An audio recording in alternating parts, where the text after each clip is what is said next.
반갑습니다. 반갑습니다. 네.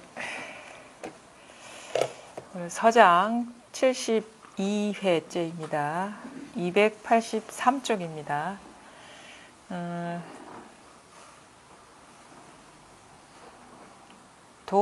우리가 사실은 그 공부를 하다 보면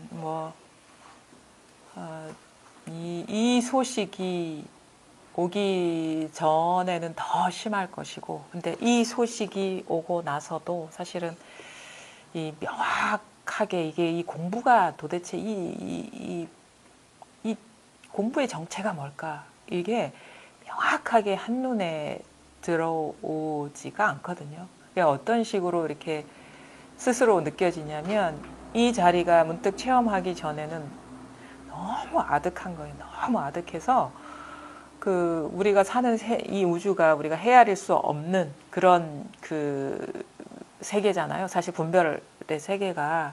근데 거기에서 뭔가를 이제 어딘가에 주소지도 명확하지도 않고 위치도 어딘지 알 수 없는 이 광대한 우주 속에서 뭔가 그 속에서 하나를 이렇게 찾아야 될 것 같은 그 막막한 막연함.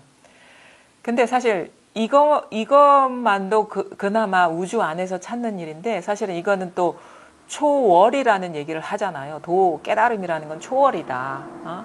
그러면서 우리가 초월하고 이 깨달음하고 같이 연결시키는 단어를 많이 사용하거든요. 초월 명상이니, 아니면 이 사바세계를 초월하는 것이다. 아니면 피 안에서 차 안으로 넘어가는 것이다. 그러니까 피 안은 이 우주인데, 차 안은 이 우주를 벗어나는 것이다. 그러면 사실은 우주 안에서 뭔가 하나를 찾으라 해도, 우리가 어디 소풍이나 이런 데 가도 보물찾기 할라 해도 아득하잖아요. 근데 우주 안에서 찾아내려 하더라도 어려운 일인데, 초월해야 된다니까 낙담을 하는 거야. 이 생에는 안 되겠구나. 사실 내 생에 된다는 보장도 없어요. 그러니까 나하고 너무 거리가 먼 일이 이 일이구나 라는 거를 우리가 딱 받아들여 가지고 사실은 엄두를 안 내죠. 그래서 많은 사람들이, 그나마 도에 대한 어떤 염원이 있고 그리움이 있는 사람들은 그냥 선업이나 성근 인연이나 쌓아놓자 해서 절 문턱에 왔다 갔다 하기도 하고 거기서 하라는 대로 따라가고 그러는데, 나중에 진짜 그래서 그런 상태에서 이제 인연이 없다라고 하다가 마침 진짜 공부에 인연이 돼가지고 그냥 문득 눈앞에서 어떻게 보면은 이 사바세계를 벗어난 그 자리가 딱 문득 체험되고, 물론 그러고 나서는 이제 그 아득함이나 이 멀리 있는 것 같은 그런 느낌은 사라지지만 그래도 명확하지가 않아요. 그 원인이 뭐냐면, 체험하기 전도 그렇고 체험하고 나서도 명확하지 않은 이유는, 우리가 갖고 있는 평생 살아오면서 어떻게 보면 익숙해지고 그냥 학습된 것인데, 너무도 어떤 DNA의 일부처럼 익혀져 버린 분별하는 그런 습관, 그것 때문에 그 이상도 이하도 아닌 거예요. 그 이상도 이하도 아닌. 그러니까 그 분별이라는 거는 누구한테서 일어나고 있습니까? 자기한테서 일어나고 있지 밖에서 일어나는 게 아니거든요. 그러니까 그 무한한 우주, 헤아릴 수 없는 우주라는 것도 그 자기 분별의 결과물이고, 그래서 공부라는 것이 우리는 때로는 진짜 너무도 장엄을 많이 해놨다라는 그런 느낌이 들어요. 이 공부를 안내하는 그 수많은 것들이. 근데 결코 그런 게 아니거든요. 그래서 완전하게 정확하게 맥만 집어주면 돼요. 맥만. 이 공부가 어떤 것이라는 걸 맥을 탁탁 집어주면은 그 낱낱이 하나하나 복잡한 것을 제거하고 없애고 어디 거기 가서 이루지 않아도 그것들이 전혀 문제가 안 되고, 또 문제가 안 된다는 걸 자기 스스로 그 공부를 하면서 경험해요. 어떤 식으로 경험했냐면, 예전에 상당히 삶이 복잡하고 모호하고 두렵고 했던 것들이 공부하다 보면 세계가 점점점 자기 눈앞에 이게 들어오는 것 같고, 시야에 들어오는 것 같고, 그 다음에 그렇게 세계가 복잡하지도 않고, 그 다음에 이 분별을 탁 놓아버렸을 때는 아무 일이 없구나라는 걸 경험적으로 자기가 느끼면서 이 공부의 요체에 탁 들어가고 나머지가 사라지는 전환을 하는 거거든요. 그래서 이거는 적어도 우리가 뭐 50년을 공부했든 60년을 공부했든 간에 제대로 길만 가면요, 10년 안에 탁 이 정체가 탁 드러나 버리는 거예요. 이 공부의 정체가. 10년이라는 것을 사실은 둘 필요도 없는데, 그나마 그래도 10년이라는 어떤 기간을 두는 이유는 우리가 그동안에 분별하면서 살아왔던 분별하는 그 습관에 너무도 익숙해져 있기 때문에 거기에서 탈각하는 과정이 현실적으로 필요하다 여기서 그 최소한 한 10년을 얘기하는 거거든요. 그러니까 저를 봤을 때 저는 사실은 처음에 공부 시작할 때는 사실 그런 심정이었어요. 그러니까 뭐 그냥 이 생에 나하고는 궁금하긴 하고, 사실은 그 성경이나 아니면은 불경이나 아니면 이게 궁극을 얘기하는 그런 가르침들, 그다음에 철학에 관한 것까지도 너무 궁금해요. 너무 궁금해서 알고는 싶은데 전혀 내가 이 생에는 인연이 없는 그런 분야다라는 거를 그냥 알고 그냥 접어버렸죠. 근데 어느 순간 딱 공부를 하게 되니까 그게 전혀 그 나하고 별개인 상관없는 얘기가 아니라는 것이 딱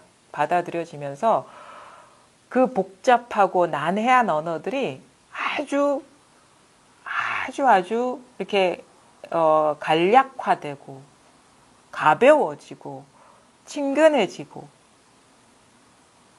그러다가 어느 순간 그 모든 얘기들, 그 8만 4천의 얘기나 온갖 뭐 초기 불경부터 아니면은 뭐 무슨 아비달마부터 아니면은 대승불교, 조사선, 아니 현재 이르기까지 뿐만 아니라 불교 집안 안에서의 그런 그 가르침뿐만 아니라 뭐 인도의 어떤 성자들의 얘기나 아니면 성경에서 말하는 그 요체가 다 똑같은 거구나라는 거를 알게 되는데, 그 똑같은 게 뭐냐? 나 자신이었구나라는 거를 확연하게 알게 되는 거예요. 나 자신을 얘기하고 있었구나.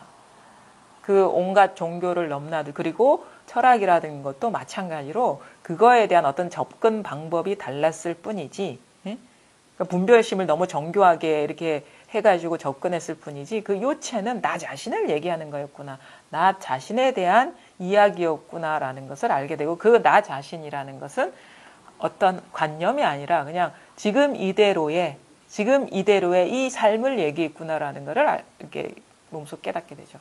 근데 그 과정에서 내가 혼란스럽고 혼돈스러웠던 거는 그 나한테서 일어나는 현상에 속았기 때문인 거예요. 나 자신한테서 일어나는 현상에 속았기 때문에.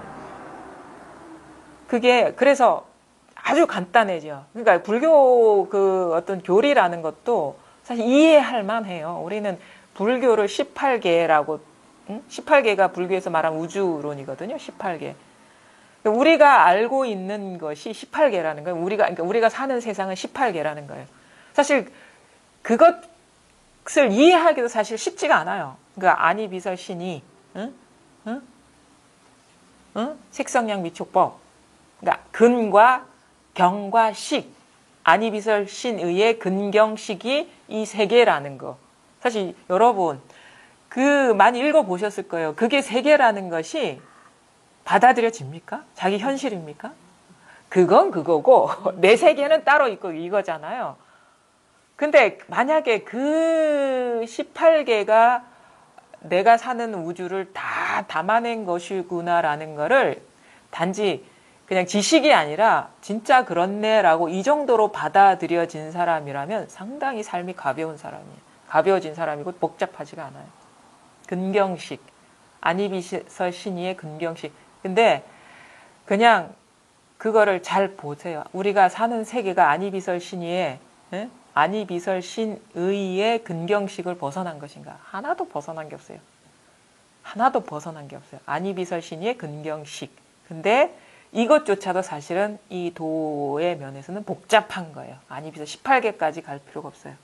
우리가 아니비설 신의가 18개라는 것은 이해로서 충분히 갈 수 있지만 이 하나라는 것은 절대 이해로 갈 수가 없는 거거든요. 근데 그 아니비설 신의가 바로 지금 이 자리에서 일어나고 있다라는 것을 자기 스스로가 몸소 경험할 수가 있어요. 경험.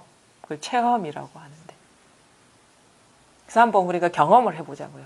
사실은 18개까지 갈 필요도 없겠죠. 여기 법문을 들어보신 분들이라면 뭐 근경식까지 갈 필요가 없잖아요. 그냥 안이비설신의 6가지만 우리가 얘기를 해봅시다. 사실은 안이비설신의 근경식이라는 것도 분별이거든요. 근데 우리가 쉽게 그냥 경험적으로 할 수 있는 거, 보는 거 경험할 수 있잖아요. 듣는 거 경험할 수 있잖아요. 응? 냄새 맡는 거 경험할 수 있죠. 지금 경험하고 계시죠. 그 다음에 맛보는 거 경험하고 계시죠. 그 다음에 생각하는 거 경험하고 계시죠. 만약 감정적인 것도 경험하고 계시죠. 또 조금 더 미세한 어떤 감이 있으신 분, 욕망이, 의지가 일어나는 것도 경험할 수 있잖아요. 응? 가위바위보, 의지가 발동하는 거 경험할 수 있잖아요. 가위바위보, 가위바위보, 가위바위보, 의지가 발동하는 거 경험할 수 있죠. 이거 일어나는 거 경험할 수 있잖아요. 근데 이것도 사실은 안이비설신의다라고 설명하는 것도 분별이 들어간 거예요. 이게, 그러니까 이렇게 보시면 돼요.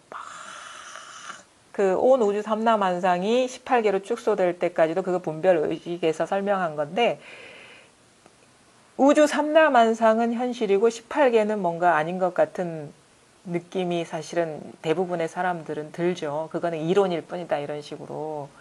근데 가만히 보면 우주가 다 있다라는 것은 거친 의식이고, 안이비설신의 근경식은 조금 미세한 의식이에요. 미세한, 미묘한. 그러니까 우리가 그것을 실감, 그것도 의식이라는 것이 우리가 너무 거친 의식 상태에 있기 때문에 감이 빨리 안 오는 것이고, 또 이 18개라는 것도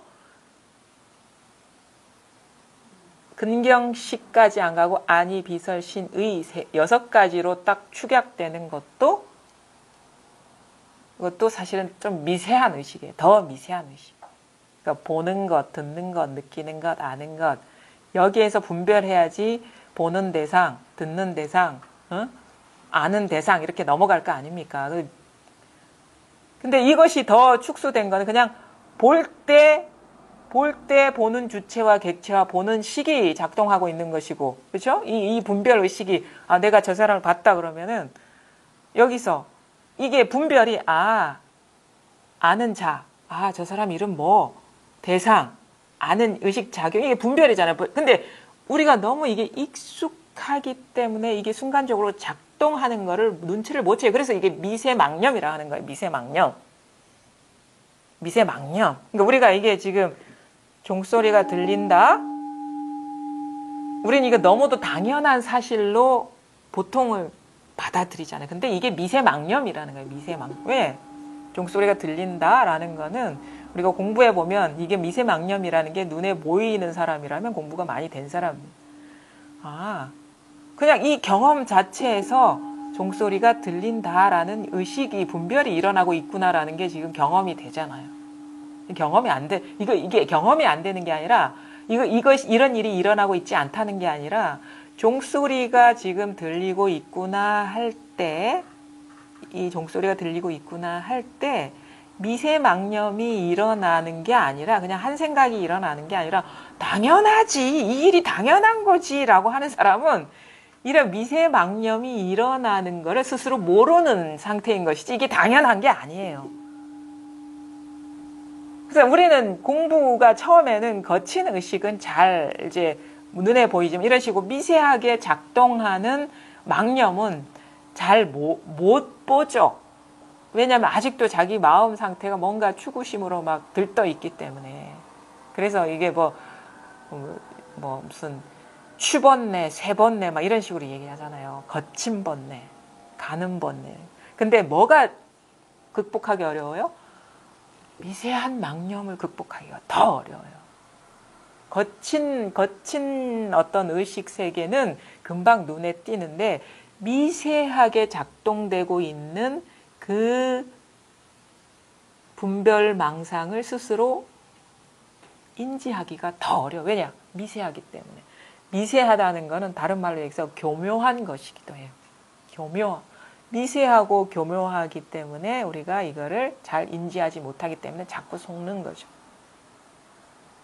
자, 그러면은 이게 무슨 말인지를 조금이라도 감지하신 분은 이 경험의 순간에 종소리가 울린다라는 소리도 망상이라는 걸 아셔야 되고, 소리를 내지 않더라도 아, 저 사람이 종을 쳐서 소리가 울리는구나 라는 이 마음속에서 일어나는 것도 일어나더라도 따라가시면 안 돼. 그것도 막 분별이기 때문에. 그러면 물론 일어날 수 있어요, 습관적으로. 왜냐하면 우리가 너무 오랜 세월 동안 이거 습관적으로 발동돼 왔기 때문에. 그러면은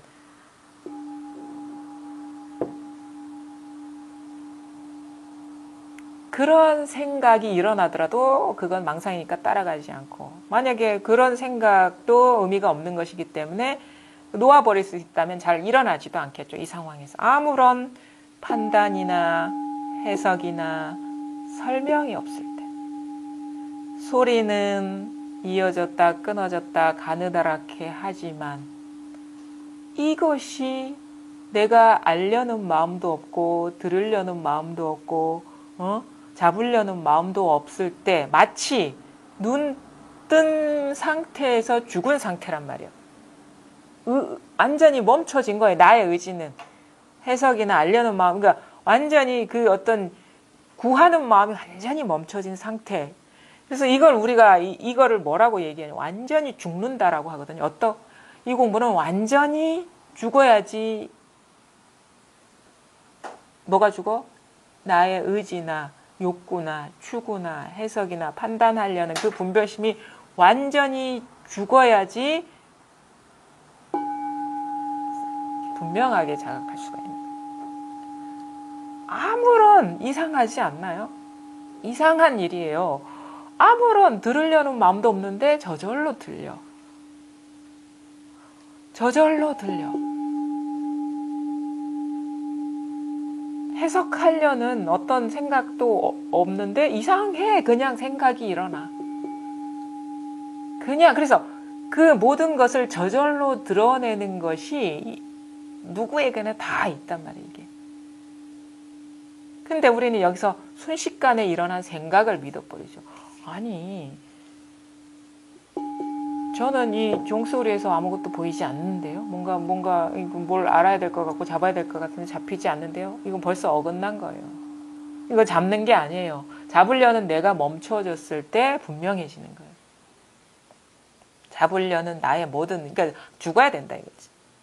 그래서 이 공부는 뭐냐? 산채로 죽는 공부예요, 사실은. 산채로 죽어야 되는 거예요. 그래야지 도가 드러나거든. 멀쩡하게 눈도 깜빡깜빡거리고 숨도 쉬고 그 소리도 막 일어나는 이 상태에서 죽는 거. 뭐가 죽어요? 분별심이 죽는다는 거예요. 분별심.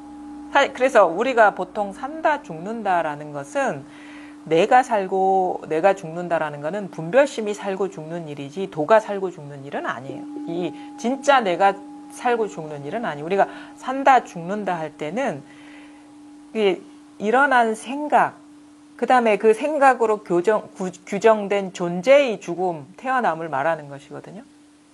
그래서 그러니까 이거는 말하자면은 그냥 죽는 거예요. 이 공부는. 뭐가 죽는 거예요? 분별이 죽는 거예요. 분별이. 완전히 죽어야 돼. 완전히. 적당히 죽으니까 공부가 왔다 갔다 하는 거예요. 처음에 그래서 우리가 체험한다 할 때는 이게 한번 딱 죽는 거거든요. 분별심이. 분별심이 죽는다는 거는 딱 멈춰지는 거야. 그냥 막 이것저것 생각, 이거라 하는데 이게 뭘까? 이 생각에 빠져 있다가, 이제 종을 치니까 이게 뭘까라고 막 하다가 어느 순간 이 해석하려는 이 분별 일어나는 경계에 따라서 출렁거리는 마음이 딱 정지가 되면 이 내가 어떻게 하기 이전에 깨어 있는 이게 탁 자각이 되는 거예요. 그래서 한번 탁 자각이 되고 체험되면 진짜 자기 스스로가 이것뿐이네라는 게 수용이 돼야 돼. 수용이 안 되면 또 찾아 헤매거든요. 스쳐 지나가는 어떤 경험일 뿐이죠. 그러니까 도가 늘 우리와 하나로 살아가기 때문에 언제 어느 순간에도 이런 일은 일어날 수가 있어요. 체험은. 근데 그게 뭔지 명확하게 자각을 못하고 그냥 어떤 또 다른 어떤 경계처럼 여겨서 그냥 지나가 버리는 경우도 상당히 많다고 봅니다. 공부하시는 분들 가운데. 나중에 보면은 그렇거든요. 그러다가 이제 또 다시 이것에 대한 어떤 분별심이 탁 그걸 가리기 때문에 이것에 대한 어떤 이 분별이 멈춰진 상태에 대한 자기 그 감각이 이제 그걸 잃어버렸기 때문에 다시 이제 또 분별 속에서 도를 구하게 되는데, 그러니까 체험은 일어날 수가 있어요. 사실 우리가 늘 체험하고 있는 일이기 때문에. 근데 거기에서 명확하게 이거구나, 이것뿐이구나 라는 것을 탁 자기가 받아들이는 것이 소고삐를 탁 잡는 거예요. 이게 딱 잡을 수가 있어요. 이제 궁둥이만 보고 지나가면 안 돼요. 손은 지나가 버릴 수도 있거든. 근데 이게 그래서 우리가 어떻게 보면은 체험을 엄격하게 얘기하는 건 뭐냐면 이게 탁 고삐를 잡은 거를 말하는 거. 드구. 그냥 견우가 아니라 드구야, 드구. 이 고삐를 탁 잡아채버리면 이제 고삐를 우리가 고삐는 코에 콧줄에 딱 해가지고 잡은 거잖아. 이거 코를 탁 깨버리면은 이게 어디 도망가지 못하잖아요. 그것만 탁 잡아 당기면 되니까. 그게 바로 어떻게 보면 제 엄격한 의미에서의 체험이죠. 근데 어떤 사람은 궁둥이를 보고 이게 그 고삐를 탁 잡지 못하는 사람이 있어요. 그냥 그런 사람의 상태는 뭐냐면 이것뿐이라는 걸 알겠는데 달라진 게 없다 이런 식으로 얘기해. 예전처럼 계속 분별망상이 있고 계속 뭐가 있을 것 같고 어디 가야 될 것 같고 구하러 가야 될 것 같은 그 마음 상태 불안정한 상태. 그거는 뭐냐면 아직 이걸 탁 잡지 못한 게 왜? 이 잡는다는 거는 이게 이것뿐이구나라는 자기 어떤 확신인 거예요. 이것뿐이겠구나. 다른 건 없겠구나. 모든 일이 다 이 일이구나라는 그 확신이 바로 고삐를 탁 잡는 거. 그 확신이 없으면 긴가민가하면 지금 뭐 궁둥이를 볼락말락한 그것밖에 안 되는 거죠. 그래서 이 고삐를 탁 잡으면 이제 다시는 잃어버리지 않는 정도의 공부가 이렇게 들어간 거를 말하는 거거든요. 근데 뭐냐면 그런데도 불구하고 그게 뭐냐? 그러니까 이게 어려운 게 아니에요. 여기에서 아무런 분별이 없으면 지금 이상하지 않나요? 그러니까 우리는 들으려는 그런 마음도 없는데 들리는다는 그 사실이 이상하다는 거를 보질 못해요. 내가 듣는다라고 우리가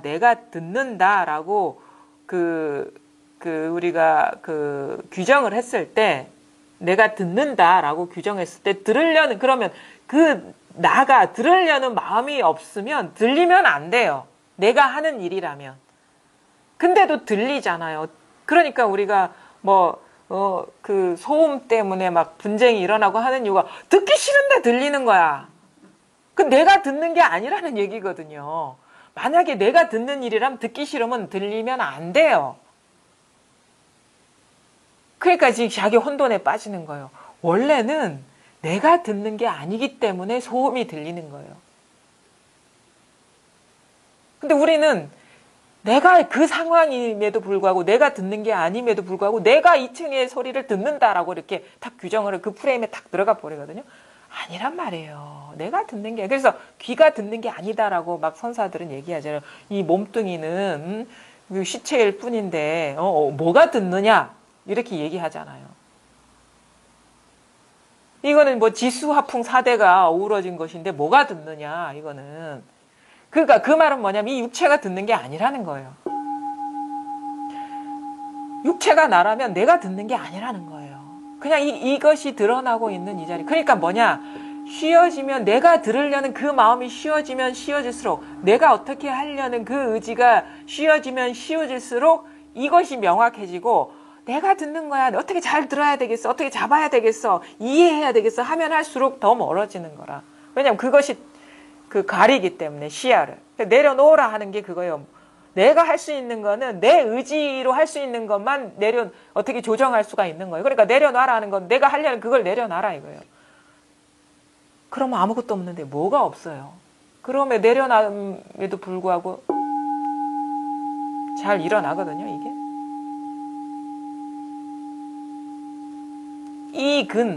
이근에 통해야 되는 거야, 이근에 원만하게 통해야 되는 거야, 이근 원통.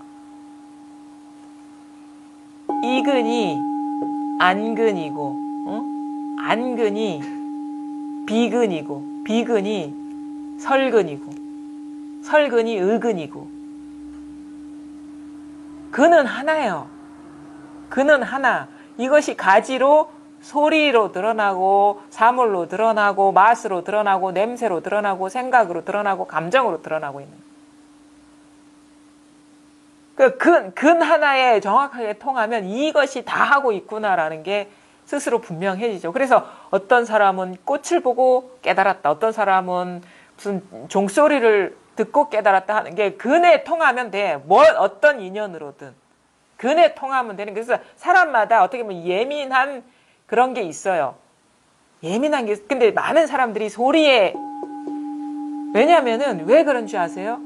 사물은요, 고정된 것처럼 보여요. 눈으로 보이는 건. 왜냐하면 계속 있는, 근데 이것도 사실 끊임없이 이 작용 때문에, 그러니까 벽이라는 것이 멈춰 있는 게 아니라 이것의 작용 때문에 멈춰 있는 것처럼 드러나는 거거든요. 근데 계속 멈춰 있기 때문에 멈춰 있는 뭐가 따로 있는 것 같아요. 근데 왜 우리가 이근에서 잘 통하냐면 소리는 안 잡히거든. 머물러 있지 않거든.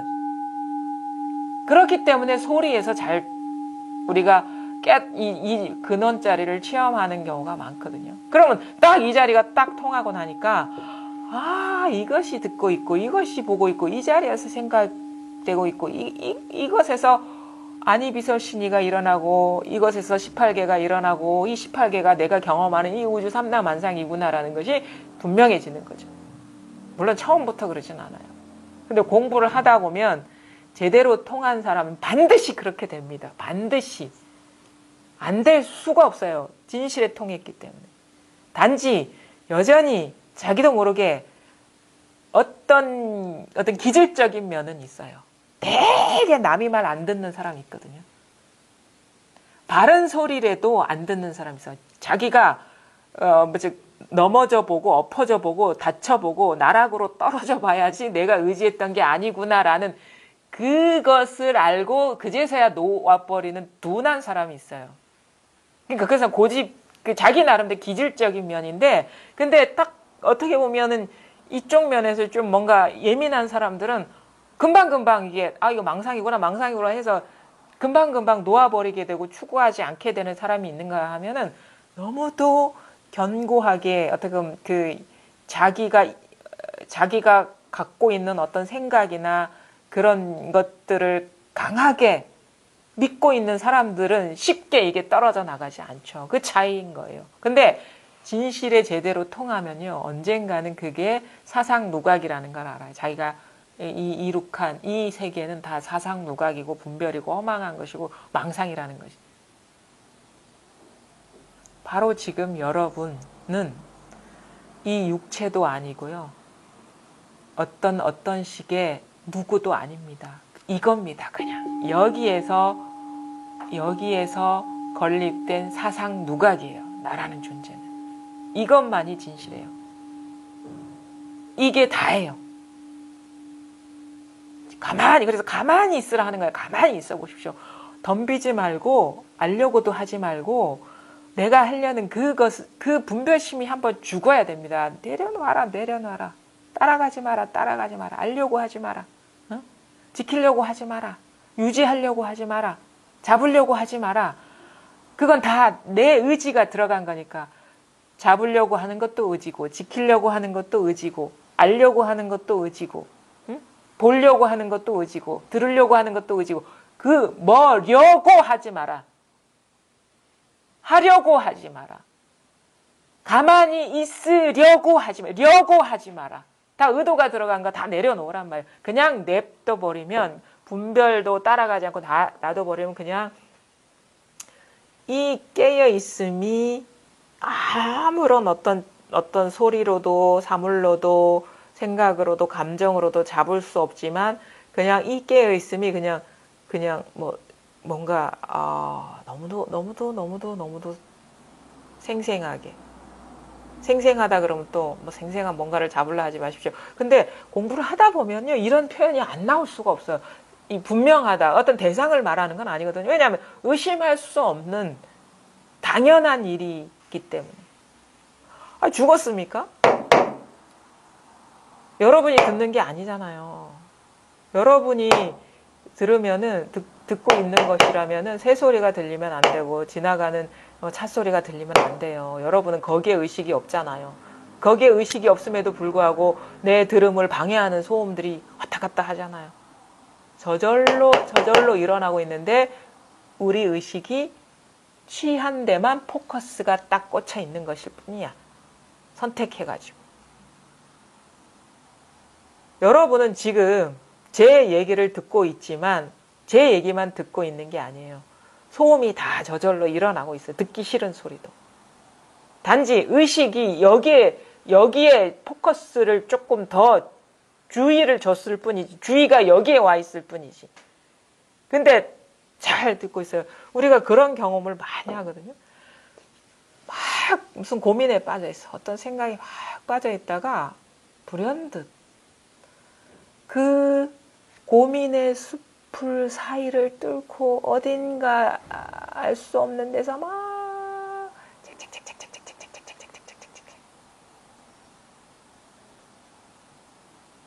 이상하지 않나?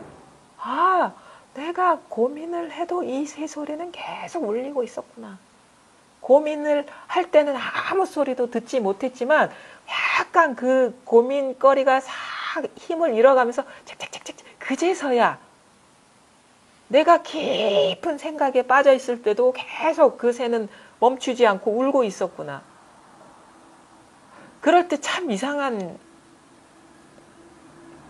그런 표현들을 많이 하죠. 아, 우리 뭐 진짜 뭐 300, 뭐 진짜 죽을 것 같은 고민에 빠져 있을 때도 새는 계속 울고 있었다.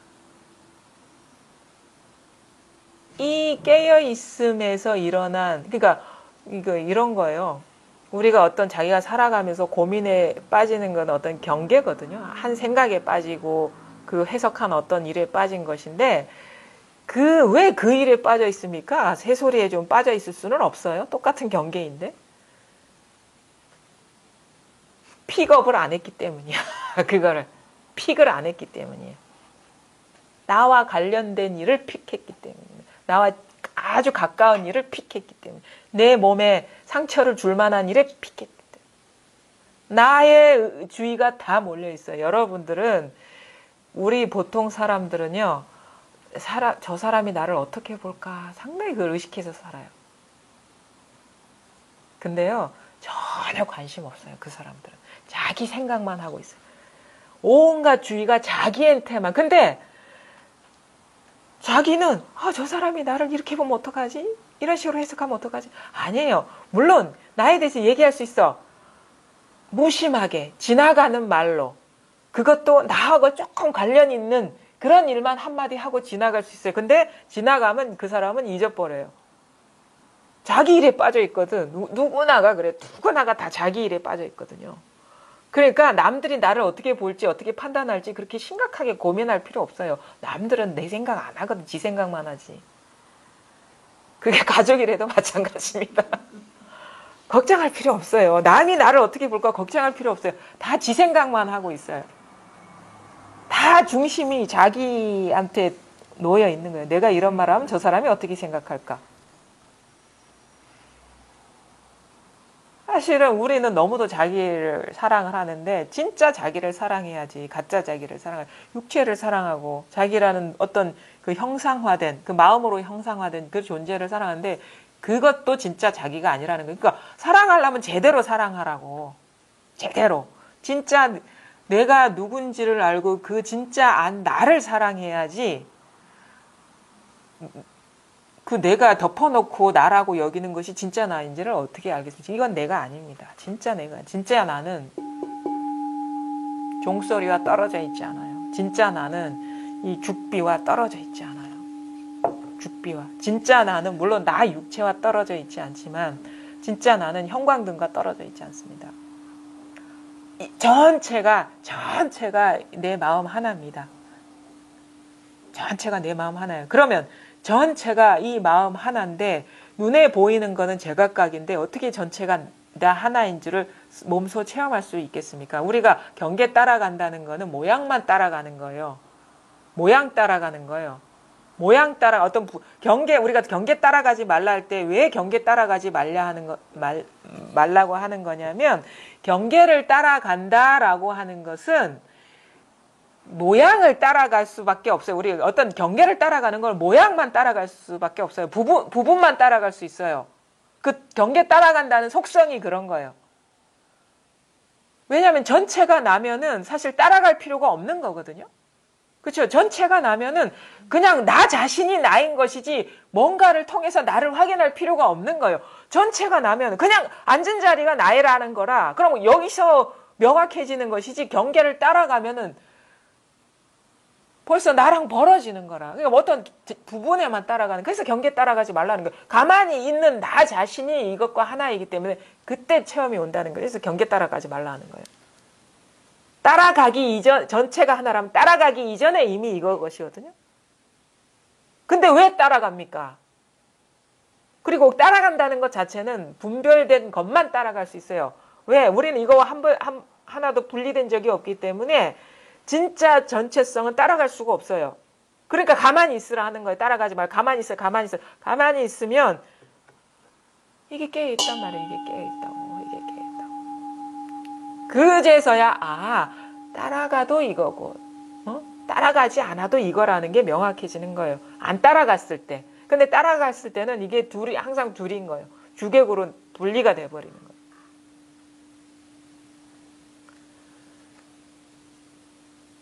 자, 이게 와닿지 않는 분 계십니까? 아직도 이게 모호하다. 그런 분 안 계십니까? 넘어갈까요? 그러면 자, 그러면 그 다음이 뭐가 중요하냐? 여전히 이게 드러났더라도 살아오면서 익숙해진 분별심이 이 명확해지는 걸 방해하고 있다. 그럼 분별심은 뭐냐? 여러분이 이것을 명확하게 보지 못하고 이 공부의 정체가 명확하게 드러나지 않는 이유는 뭐냐? 뭐가 있기 때문인 거예요. 뭐가 있기 때문에. 뭐가 있기 때문에. 그게 뭘까?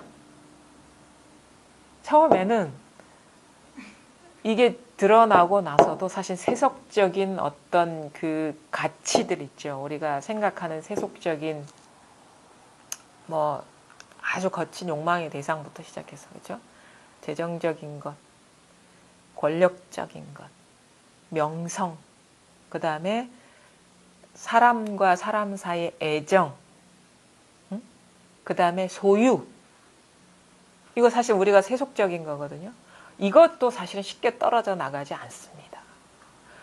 그래도 뭐는 있어야지. 그래도 내가 이런 사람이지. 그래도 아무리 공부하는 사람인데 어떤 사람다운 면이 있어야지. 선한 면이 있어야지. 이거 세속적인 거거든요. 분별이고. 근데 진짜 공부를 할 때는요. 이런 거 마음속에 있으면 공부 못 합니다. 그러니까 진짜 제대로 공부를 한다는 것의 의미는 뭐냐면 우리가 그 인간으로서 살아오면서 귀하게 여겼던 것들의 가치가 제로가 되지 않으면 안 돼요. 공이 되지 않으면 안 된다.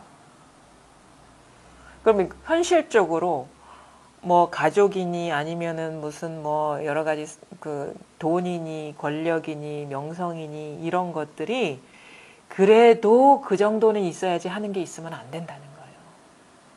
그래도 사람인데 그럴 수 있어 하는 게 있으면 안 된다는 거예요. 그게 인간이 부여하는 가치들, 그러니까 귀한 것도 제로가 돼야 되겠지만 그렇지 않은 것도 제로가 돼야 되는 거예요. 공이 되지 않으면 이 공부 해나갈 수가 없어요. 그러니까 말하자면 우리가 어떻게 저 사람은 인간의 탈을 쓰고 저럴 수가 있어? 그러니까 그 말의 속뜻은 뭐냐면 저 사람은 모습은 인간인데 인간이 아니다라는 말이잖아요. 그렇죠? 모습은 인간이고 외모는 인간이고 살아가는 건 인간인데 인간이 아니구나라는 이 말인데 이게 도 공부하는 사람한테 그대로 적용돼야 된다니까. 그게 나쁜 의미로가 아닌 거예요. 그냥 인간의 탈을 쓰고 허공으로서 살아가지 않으면 안 된다는 거예요. 인간의 모습으로서, 인간의 삶의 양식으로서 인간의 가치를 부정하지 않지만 그것은 문의일 뿐이고 본래는 본공, 그 어느 것도 공하지 않은 게 없다라는 것이 분명하지 않으면 이거는 공부가 분명한 게 아니라는 거예요. 그래서 색이라는 것이 곧 공이라는 말이 그런 거예요. 그게 인간 세속적으로 추구하는 그 모든 것이 왜? 여기 이 아무것도 아닌 데서 나온 것이기 때문에 본 공이기 때문에 엽법해지려면 그렇게 살아갈 수밖에 없는 것이고 또 법이 그러하기 때문에 그렇게 살아야 된다고도 얘기를 하지만 또 나 자신을 위해서도 그렇게 살아야 돼. 왜? 왜 그런지 아세요? 인간이 갖고 있는 그 가치들, 감성들, 그런 것들이요, 고이기 때문에, 고이기 때문에. 그게 번뇌이기 때문에, 번뇌이기 때문에. 그런 게 조금이라도 남아있으면요, 고는 그만큼 있는 거예요. 우리가 아무리 아름다운 언어로 치장하고, 인간성의 어떤 장엄을 하더라도, 우리 이 공부는 두 가지로 얘기를 하거든요. 법이 분명해지고 그 다음에 해탈, 그러니까 법이 분명해지면 사실 자유는 같이 오는 건데 그러니까 항상 법이 먼저이고 거기에서 우리가 법에 의심 없이 통하면 이제 그 자유는 같이 따라오는 거거든요. 근데 공부를 하다 보면은 뭔가 법은 이것인 것이고 더 이상 구할 게 없는데 뭔가 삶에 뭔가 부대낌이 있고 문제가 있고 여전히 나는 현실하고 투쟁하고 있다. 그건 법이 분명하지 않기 때문인 거예요. 딴 게 아니에요. 나아가 있어서 그런 거예요. 100%죠, 그거는. 내 것을 다 내려놓고 예. 부모, 형제고 가족도 다 예. 남처럼 돼줘야 된다는 거예요. 그러니까 남처럼이 아니라 남처럼 되는 게 아니라 돌멩이처럼 돼야 돼요. 그러니까 휴지 조각처럼 돼야 되는 거예요. 그럼 다 버려야 된다. 그러니까 마음으로, 마음의 집착, 마음의 중요성, 마음의 위치 지어짐. 무슨 말인지 아시겠어요? 이게 우리는 이제 그걸 놓아버려야 되면 어디 가서 버려야 된다 이렇게 생각하는데 그게 아니고 사실은 그 가족 때문에 괴로운 게 아니라 가족을 자기 다른 거와 다르게 두고 다른 높이에 두고 있기 때문에 괴로운 거예요. 관계가 괴로운 게 아니고 같이 사는 게 괴로운 게 아니에요. 그 사람을 다른 것과 다른 위치에 두고 있기 때문에 괴로운 거예요.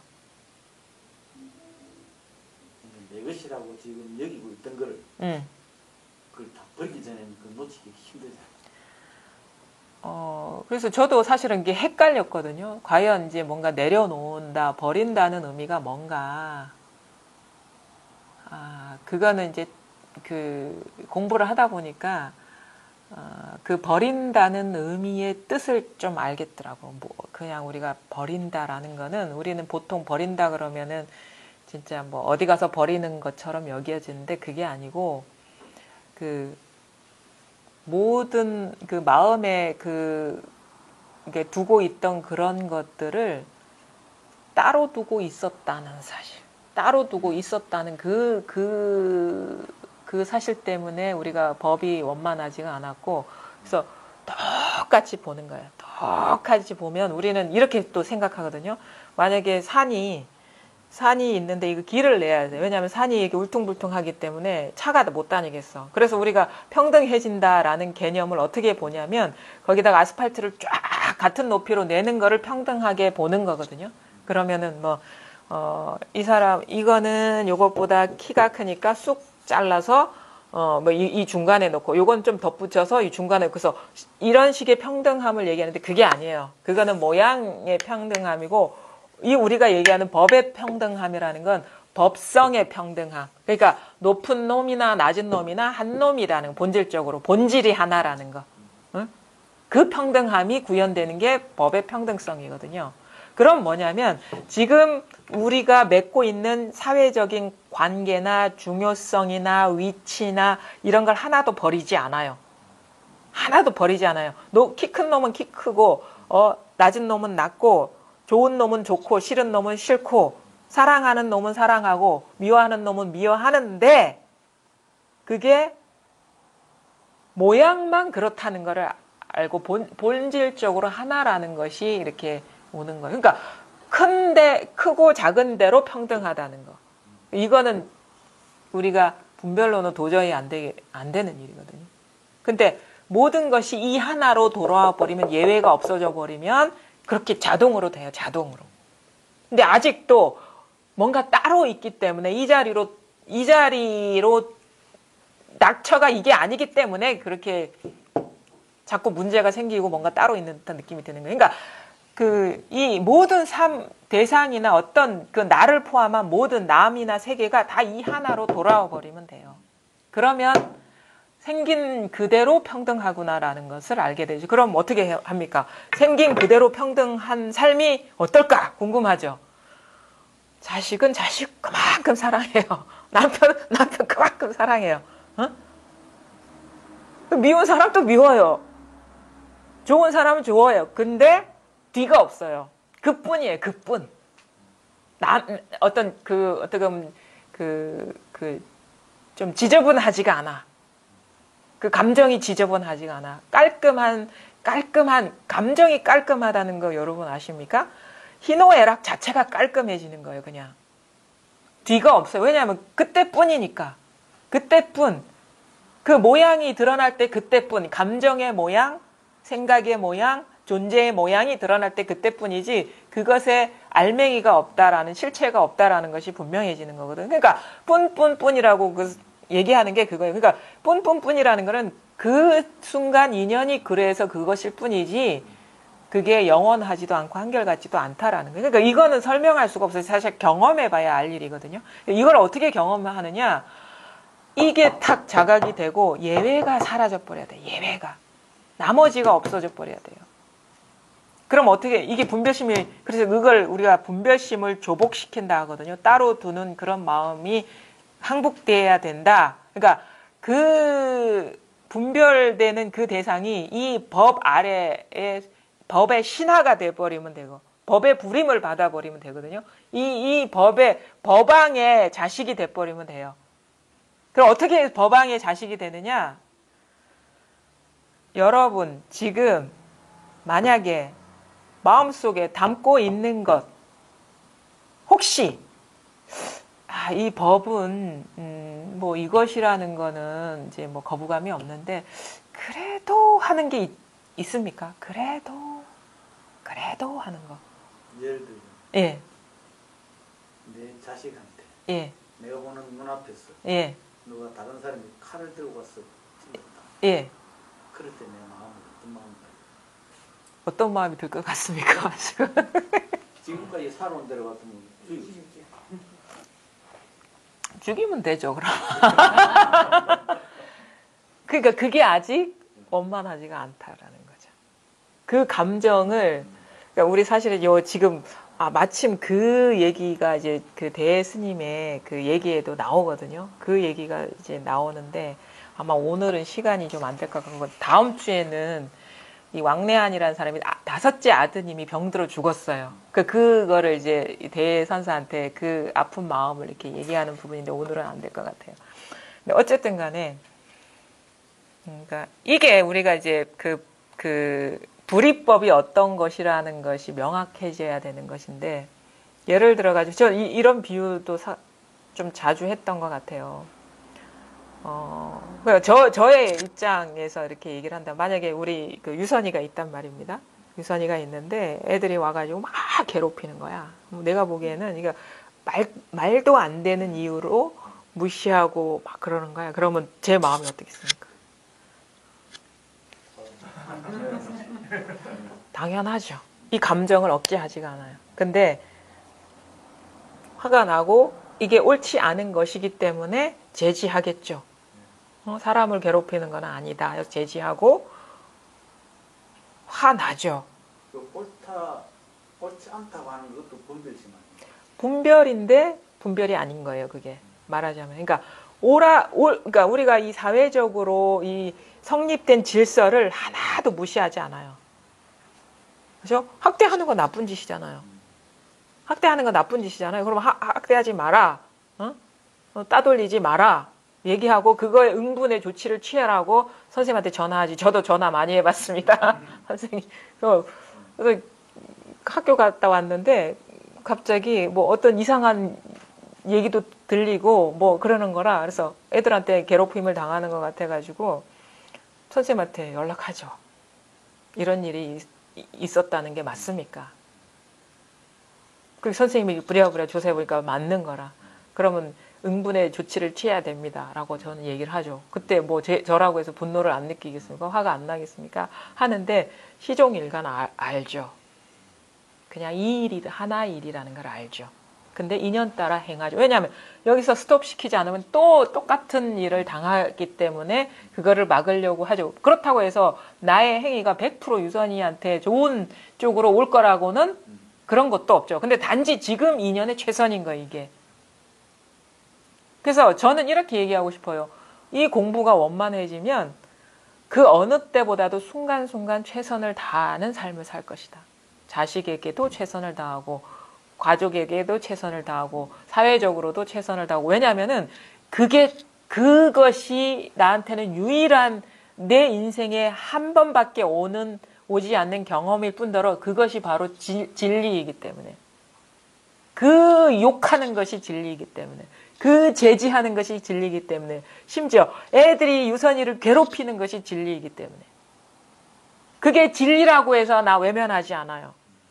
진리이지만 이 세속의 이 꿈의 세계에서는 엄연히 그건 나쁜 행동이기 때문에 제지를 하죠. 근데 꿈인 줄 알죠. 다른 말 그게 바로 마음이라는 걸 알죠. 그게 진리라는 걸 알죠. 그러니까 어느 것도 버릴 것도 없고 사실은 그러니까 이상해요. 어떤 일이든 이 마음 밖의 일이 아니라는 그런 차원에서 모든 일을 행하게 되는 거예요. 그리고 더 중요한 건 뭐냐면 절대 뭐가 사라지냐면 여러분 제가 누누이 얘기하지만 여러분 지금 여러분이 경험하고 있는 이 삶이 이게 진리예요. 공부가 따로 있는 게 아니라니까. 그거는 상상이야. 환상이라고. 여러분은 눈앞에 있는 이 공부를 내팽개치고 어디로 가려고 하고 있습니까? 그래 시는요 전혀 부족함 없이 그 진리는 부족함 없이 우리 삶에 구현돼 있는데 이걸 놔두고 어디를 가려고 그 어디로 가려고 하는 거는 공부라는 모양 꿈에 빠져 있는 거예요. 제발 좀 정신 차리십시오. 정신 차리세요. 지금 하나하나가 이거 외에는 없어요. 이거 외에는 없습니다. 이거 외에는 여러분이 경험하는 그 일상에서 100% 도가 구현돼 있어요. 내가 상상하는 도 공부라는 건 없습니다. 그거는 그냥 여기서 꾸어진 꿈일 뿐이에요. 이것이 분명하지 않기 때문에 삶은 삶이고 내가 집 일터에 가서 뭐 악다구니 하면서 하는 거는 이거는 공부가 아니고 어디 조용한 데 가서 아무것도 신경 안 쓰고 공부하는 게 공부라고 착각을 해요. 근데 여러분은 절대 그러지 못합니다. 워낙 이 공부하는 사람은 선량한 사람들이거든요. 자기한테 주어진 이 일을 회피하고 조용한 데 가서 공부가 잘 될 것 같습니까? 시달려요. 자기가 놓고 온 회피한 그것 때문에 더 시끄러워요. 오히려 여기서 그냥 죽이 되든 밥이 되든 여기서 뒹구는 것이 속편합니다. 어디 우리 이 공부하는 사람들은 악한 사람들 아닙니다. 적어도 악한 사람들 이 공부 못합니다. 선량하기 때문에 공부를 하는 건데 이분들은요. 그러니까 또 선해야지 공부가 됩니다. 우리가 도라는 건 선과 악이 따로 없다지만 선하지 않으면요. 이 공부 성숙하게 해낼 수가 없어요. 왜냐하면 뭔가 악이라는 건 뭡니까? 자기만 위하는 게 악이잖아요. 남을 무시하는 게. 자기만 위한다는 거는 불현듯 어떤 순간 체험이 와서 이걸 알았다면 이걸요, 자기를 위하여 쓰려는 그 욕망이 너무도 강하기 때문에 그걸 극복해내기가 쉽지가 않아요. 자기가 사라지는 공부를 해야 되는데 이 뭔가 체험한 바를 자기를 위해서 쓸 확률이 높거든요. 그러니까 적어도 이 공부 하시는 분들은 이 지금 자기한테 주어진 개인적인 역할들 분명하잖아요. 내가 해야 될 일 분명히 보이죠. 이걸 놓아버리고 다른 데서 가면 공부가 잘 될 줄 아십니까? 아닙니다. 더 시끄러워요. 그래서 여러분 삶이 비록 괴롭고 힘들고 고단할지라도 그냥 여기서 죽이 되든 밥이 되든 같이 버티다 보면요, 이상하게 똑같은 별반 차이가 없는 인연이 펼쳐지는데 예전처럼 그렇게 버겁지가 않아요. 자꾸 시선이 딴 데 가 있을 때 이게 짐스러웠지, 여기에 포커스가 딱 초점이 딱 맞아버리면 이게 절대 어떤 힘든 일이 되지가 않아요. 그냥 무늬만 힘든 일이 되는 거예요. 아, 힘들구나. 근데 이게 다지. 새 나가는 마음이 있기 때문에 자꾸 이게 현실이 버거워지는 겁니다. 일이 버거워서가 아닙니다. 주어진 역할이 버거워서가 아닙니다. 저는 그걸 경험을 했어요. 저는. 도라는 게 따로 있으면요, 너무 버거워. 이게 나 공부해야 되는데, 그래서 공부해야 되는데, 이건 공부가 아닌데, 이거는 마장인데 그런다. 공부가 될 만하니까 절대 마장이 아닙니다. 마장이 아니에요. 이게 바로 이 마장이 바로 도입니다. 마장이 딴 데를 보려니까 이게 마구니로 보이는 거죠. 딴 데 마음이가 있으니까 이 마구니가 바로 도란 말이에요. 우리가 그 불교 경전이나 마구니 얘기하죠. 마구니가 도라는 거를 깨닫는 것이 우리가 정각을 이루는 겁니다. 그거는 그냥 자기 분별심에 현혹돼서, 그러니까 뭐가 따로 있다고 여기는 상태만 마구니가 출현해요. 도가 분명하지 않을 때는 마구니가 출현해요. 우리 부처님 정각을 이룰 때 우리 영화 봤죠? 정각을 이루기 보리수 나무 아래에 가지고 좌정하고 앉아 있는데 마군, 악마의 군대들이 자기 딸들을 보내서 유혹하고 500명의 왕자들을 군대를 보내가지고 불화살을 쏘고 난리를 치잖아요. 근데 딱 정각을 이루니까 어떻게 돼? 사라지죠. 그러니까 그 마구니가 들끓는다는 건 아직 공부가 분명하지 않을 때. 왜? 마구니는 자기 분별의 화신이에요. 이 마음자리의 화신이라는 거죠. 나중에 그래서 그걸 부처로 보게 되는 것이 정각을 이루는 것이고, 나머지가 사라져 버리는 것. 그게 진정한 공부입니다. 그러니까 희노애락을 우리가 벗어나려고 공부를 했지만 진짜 공부는 뭐냐? 희노애락이 그게 바로 법이, 본성이 그것이 본래 법이고, 희노애락이 이름만 희노애락일 뿐이지 희노애락이라는 것이 실체가 있는 게 아니구나라는 걸 깨닫는 것이 희노애락으로부터 해탈하는 겁니다. 이 공부는 참 미묘한 공부예요. 여기서 벗어나서 저렇게 가는 게 아닙니다. 이게 본래 해탈이었구나라는 걸, 내가 눈앞에 드러난 모양에 현혹돼서 뭔가 잘못됐다고 알아왔구나라는 걸 알게 되는 거예요.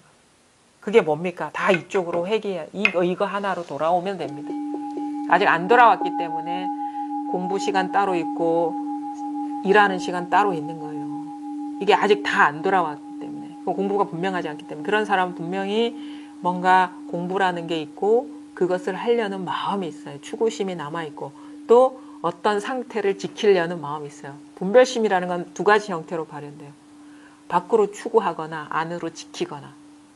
근데 밖으로 추구할 것도 사라져야 되고 안에서 잡고 있는 것, 이게 체험이야, 이게 법이야 하는 것도 다 사라져야 된다. 내가 그건 다 의지를 갖고 하려고 하는 거예요. 그거는 다 망상이라는 거죠. 환화공신이라는 거죠. 그런 게 있는 게 아닙니다. 자, 그러면 283쪽 간단하게 한번 보겠습니다. 저는 원래 노파심이 간절한 사람이어서 다시 주석을 붙여야 하겠습니다. 인이는 곧 왕원장이요, 신이는 곧 근성이 열등함을 알고서 들어갈 곳을 찾는 것입니다. 만약 화두를 자신에게 일깨워주는 바로 그때에 일깨워주는 사람을 돌이켜 생각해 본다면 왕원장이 아닙니까?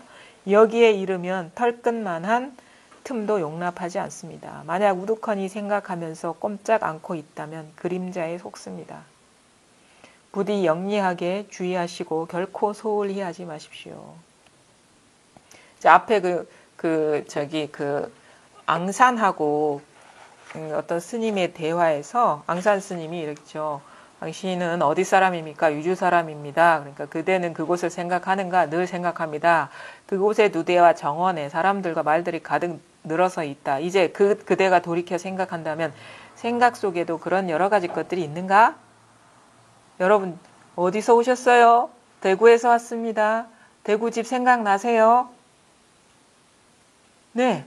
그 대구 집이 어디 있습니까? 바로 지금 이 생각하는 데 있지 않습니까? 생각하는 이 자리에 뭐가 있습니까? 아무것도 없는데요. 여기까지 대답했어요. 앞에 사람이. 생각 속에서는 아무것도 볼 수 없습니다. 근데 뭐가 문제냐? 생각 속에서는 아무것도 볼 수 없다라는 이 생각이 남아있는 걸 아직 모르는 거예요. 이 생각이 있으면 생각하는 자가 있는 거예요.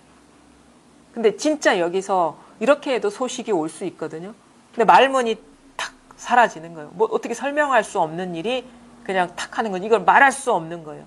그러니까 여기서 진짜 분명하게 통한다면 생각 속에서도 아무것도 볼 수 없습니다. 이런 식으로 뭔가 없다라는 대상 경계가 아니라 그냥 다 이거네. 이런 식으로 탁 와야 되는. 사실 이 말도 사실은 나올 수가 없죠. 문득 뭔가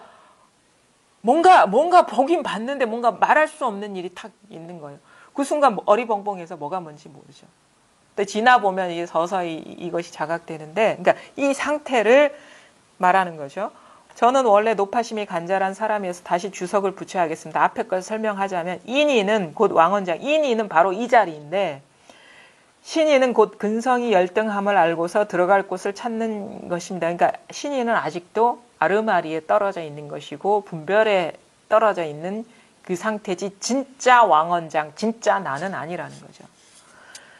그래서 만약 화두를 자신에게 일깨워주는 바로 그때에 일깨워주는 사람을 돌이켜 생각해 본다면 왕원장이 아닙니까? 그러니까 이런 거죠. 만약 이목고를 한다. 이목고를 일깨워주라 하거든요. 이목고 할 때 이목고를 하는 내가 있고 이목고가 있으면 이거 둘이입니다. 우리가 이목고가 대상화가 되려면 둘이 되려면 어떻게 돼? 이목고라는 뜻이나 어떤 뭐가 있어야지 대상이 돼요. 그렇죠? 이목고 할 때 우리 이목고 무 해보십시오. 무 할 때 두 가지 양태를 우리가 경험할 수가 있어요. 이목고 해도 마찬가지고 이목고 하면 이게 뭐지 하면 벌써 둘로 벌어진 거예요. 근데 이목고 할 때 이목고가 이런 대상이 없으면 이것이 바로 왕원장이라는 거고 나 자신이라는 거예요. 무도 마찬가지예요. 무? 없다? 무라는 이게 뭐지 하면은 벌써 둘로 벌어진 건데 무에 없음도 없고 무를 하는 데입니다. 무를 하는데 이 작용이 일어나는데 없다라는 생각도 없고 무라는 어떤 소리도 없으면 무가 바로 왕원장, 바로 나 자신, 이게 바로 법이라는 거예요. 그게 이목고를 해도 상관없고 뜰 앞에 잣나무를 해도 상관없고 마상근을 해도 상관없어요. 일깨워줄 때 마상근 할 때 마삼근이라는 소리도 없고 뜻도 없으면 마삼근이 이것인 것이에요. 대상화가 안 되면. 무도 마찬가지고. 그러니까 화두는 특정한 화두를 드는 게 중요한 게 아니에요. 둘로 벌어졌느냐, 그 화두에 떨어지지 않았느냐가 중요한 것이지. 그러면 모든 화두가 화두에 떨어지지 않으면 모든 화두가 나 자신이 되는 거라. 바로 법이 되는 거라는 거죠. 근데 이거는 참 설명을 해서 될 일이 아니에요. 진짜 자기 스스로가 한번 그리 돼버리니까. 그러니까 경계 따라가지 말라는 거예요. 화두를 하든 뭐를 하든 절을 하든 기도를 하든 뭐 일을 하든 상관없어요. 걸어가든 상관없어요. 대상에 떨어지지 않으면 항상 이거라는 것이 여기에 통하는 것이에요. 그럼 여기에 통하면 대상에 떨어져도 이거고 안 떨어져도 이거구나라는 게 자명하시는 겁니다. 그러니까 만약 화두를 자신에게 일깨워주는 바로 그때 왜 일깨워주는 사람을 화두로 가지 말고 일깨워주는 바로 이것에 있기만 하면은 이게 왕원장 아닙니까? 이게 나 자신 아닙니까? 여기에 이르면 털끝만한 틈도 용납하지 않습니다. 털끝만하게 마음을 이렇게 쫓아가면 안 된다는 거예요. 틈이 벌어지면 안 된다는 거예요. 만약 우두커니 생각하면서 꼼짝하지 않고 있다면 그림자에 속습니다. 멍해져서도 안 됩니다. 금방 딱 밝아져야지. 부디 영리하게 주의하시고 결코 소홀히하지 마십시오. 지난번 편지에 이렇게 쓴 기억이 나는군요. 마음을 쉴 수 있다면 마음을 쉴 뿐입니다. 지나간 일은 선이든 악이든 맞든 틀리든 전혀 생각하지 말고 현재의 일은 줄일 수 있다면 바로 줄여서 한 칼에 두 동강을 내어버리되 머뭇거리며 의심하지 마십시오. 그러면 미래의 일은 저절로 이어지지 않을 것입니다. 일찍이 이와 같이 살펴보며 찾았는지 모르겠군요. 이것이 바로 가장 수월하게 공부하는 곳입니다. 지극히 빌곱입니다. 자, 여기서 이제 두 번째 편지가 끝나는데 한번 요 한 단락 잘 보겠습니다. 마음을 쉴 수 있다면 마음을 쉴 뿐입니다. 마음을 쉰다는 게 뭔지 아시죠?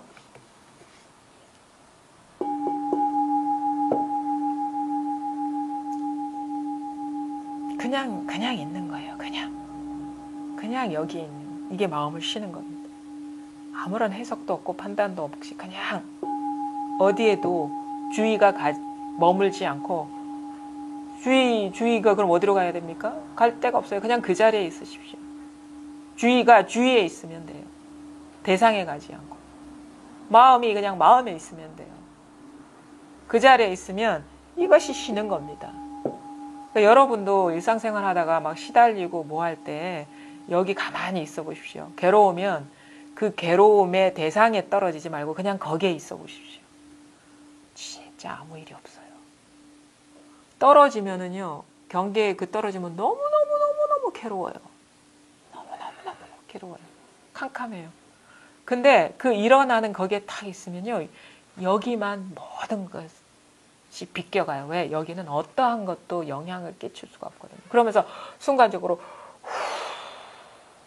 짊어졌던 짐이 우리가 체험하는 순간에 갑자기 뭐 몇 섬의 쌀을 쥐었다가 훅 내려놓은 듯한 그 첫 경험, 그 첫 경험이 시작인 거예요. 이 첫 경험이 딱 있고 나서 이 감각이거든요. 내 진정한 쉼의 감각이 탁 오면 어떻게 돼? 시간이 지나면 어떻게 됩니까? 여전히 또 분별이 탁 올라오면, 또 그 분별이 올라온다는 건 대상에 탁 빠져드는 거예요. 고민에 빡 빠져들면 갑자기 그 무거운 짐이 확 짊어져지는 것 같아. 근데 아이고 또 이거 망상에 빠졌구나 하면 팍 내려놓으면 그 첫 경험에 그 가벼움이 금방 들어. 그러니까 그 마음쉼의 감각이 딱 체득되는 것이 체험인 것이거든요. 이 무중력 상태, 어떠한 짐도 짊어지지 않는 이 상태, 여기만이. 근데 일어나는 일이 없는 게 아니에요. 일이 있는데 아무 일이 없는 거예요. 그러니까 이 상태에 우리가 체험을 할 때 뭐가 쑥 빠져나갔다, 막혔던 것이 쑥, 그게 뭐냐면 내가 대상에 분별에 빠졌을 때는 너무 무거워. 짐이 무거워서가 아니라 분별에 빠지면은 다 그래요. 이 분별심이 생겨먹은 것이 원래 그래, 속성이. 근데 탁 그 경계에 빠져나갔던 것을 그 추구하는 마음, 뭔가 어떻게 애쓰려는 그 마음을 탁 내려놔 버리면 그 첫 경험의 그 가벼움이 확 순식간에 확 오는 거예요. 그러면서 이것을 우리가 또 자기도 모르게 또 분별이 확 들어가는 것들이, 왜냐면 너무 강하기 때문에 가다가 또 쉬어지고 하다가 어느 순간 뭘 알게 되느냐. 아, 이 뭔가 추구하고 지키는 이것이 분별 망상이고 이것 자체가 이게 번뇌구나라는 걸 알면서 이제 더 이상 속지 않게 되는. 자꾸 그래서 큰 코 다쳐봐야 돼요. 다쳐보면 자기 안에서 감각이 생기거든. 그래, 안목이 열린다 하는 것이거든요. 감각이 열리면 누가 어떤 바보가 똑같은 실수를 반복하겠어. 100% 고통인데 100% 경계에 따라 100% 고통이라는 게 너무 이건 수학 공식이에요. 1 더하기 1은 2처럼. 우리가 언제 괴로워요? 괴롭다. 삶의 장애가 언제 언제 삶의 장애가 생겨요? 언제 생깁니까? 망상에 떨어질 때. 헛것을 진실하다고 여기고 집착할 때, 붙들고 추구할 때, 그때 100% 고통이 있어요. 그거 탁 놓아버리면 아무 일이 없어요. 그리고 힘이 붙으면 온갖 일을 거기에 빠져서 해도 짐이 없어요, 그냥. 공부에 힘이 붙으면. 그것이 힘이, 생각할 때는 힘이 들고, 안 할 때는 힘이 안 될 때는 뭐냐면, 아직 이 망상이 그야말로 망상이라는 게 자기한테 밝혀지지 않았기 때문이거든요. 망상이 뭔가 따로 있다라는 느낌 때문에 망상에 빠지면 괴로운 거예요. 근데 그게 아니라는 걸 알게 되면서 뭐 온갖 생각을 해도 괴로워도 가벼워요. 그런 말을 좀 여러분이 경험을 해보셨으면 좋겠습니다. 옛날에는 이제 잘 이만했으면 예. 지금 이제 흐리게 예. 가면서 옛날에 그렇게 이제 바보 같고 이제 또 그런 상황이 들어가지 않고 싶으면서도 또 들어갔을 때는 이제 별로 예. 크기가 굉장히 작죠. 그렇죠. 그렇게 됩니다. 그런 식으로 공부가 되는 거예요. 그러니까 부담감도 예. 이렇게 있었던 게 똑같은 일인데도 예, 없고.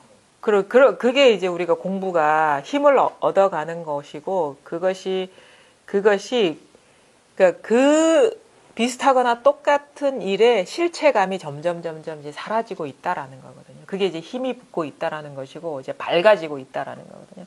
그것이 이제 점점 그런 식으로 가서 나중에는 그냥 진짜 금강경의 말처럼 그것은 이름이 그것일 뿐이구나.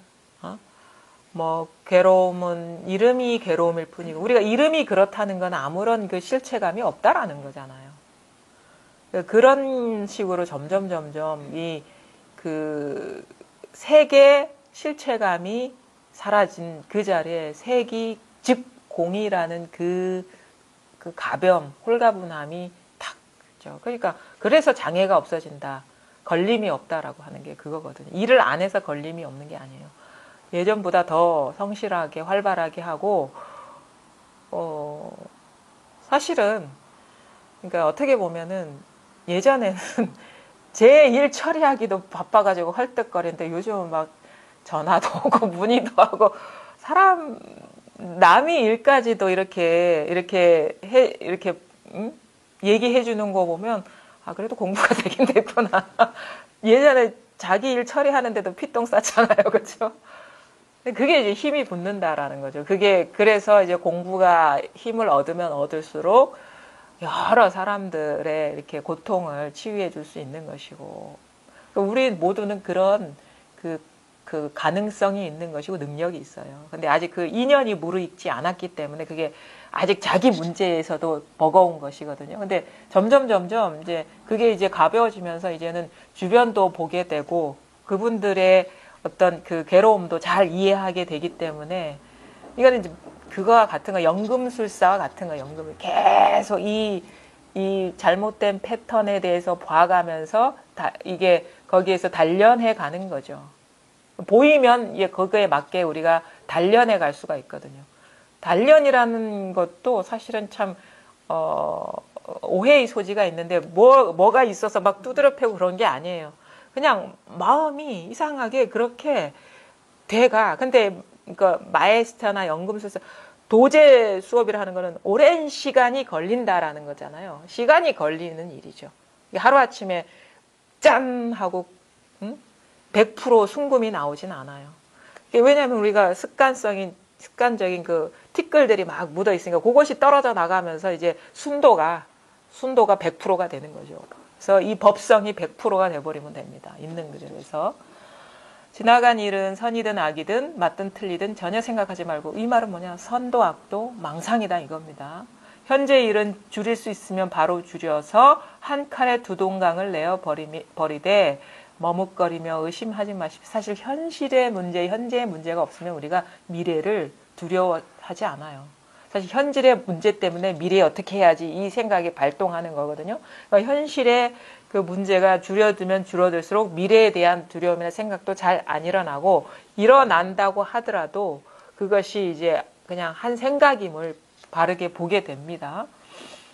그래서 바로 줄여서 한 칼에 두 동강을 내어버리되 머뭇거리며 의심하지 마십시오. 그러면 미래의 일은 저절로 이어지지 않고 우리가 한 칼에 두 동강이 낸다 이런 식의 어떤 선사들의 표현에서 우리는 잘못 해석하면 안 돼요. 뭔가 있어서 뭐 진짜 우격다짐으로 확 베어내는 건가? 그게 아니에요. 짠 보는 거야 그냥. 아하 또 속았구나. 아 이건데 또 따로 있다고 여겼구나. 이게 한 칼에 두 동강. 이거는 칼도 안 쓰고 두 동강이 내는 거예요. 그게 진짜 솜씨 있는 거거든요. 뭘 어떻게 해가지고 이렇게 하는 게 아니에요. 짠 하면 짠 해야지. 그게 한 칼에 두 동강이 내지. 그 순식간에 내버려야지. 그 자취를 남기면서 하는 일이 아니라는 거죠. 남은 몰라. 자기만 알지. 그렇죠? 그러면 미래의 일은 저절로 이어지지 않을 것입니다. 일찍 이와 같이 살펴보며 찾았는지 모르겠군요. 이것이 바로 가장 수월하게 공부하는 것입니다. 지극히 빌고입니다. 그러니까 사실 이것도 옛날 스타일의 방편이고 요즘은 이런 식의 어렵게 할 필요가 없어요. 화두를 어떻게 하느니 알려주느니 마느니 하지 말고 그것까지도 너무 자연스럽지가 않아요. 화두를 왜 줍니까? 그냥 눈앞에서 경계 안 따라가면 되거든. 굳이 화두를 줘서 화두 따라가지 말라 하면 일에 일을 더 만드는 거야. 지금 눈앞에 있는 일도 따라가기 바쁜데 그러지 말고 뭘 인위적으로 받아서 하는 게 아니라 지금 눈앞에서 경험하는 여기에서 소리 여기에서 아무런 판단이나 해석이나 그런 거 다 놓아버리고 그냥 이 경험 자체 해석이 대상화거든요. 해석이 없으면 이것밖에 없어요. 이 자체밖에. 우리가 그래서 분별심을 시종일관 경계하는 게 그거거든요. 이 생각으로 해석하고 취사 선택하려는 그 마음. 그거를 어떤 의도를 딱 놓아버리면 해석도 놓아버리면 그냥 이 자체에 깨어 있음밖에 없습니다. 이것밖에 없습니다. 네, 오늘 여기까지 하겠습니다. 감사합니다.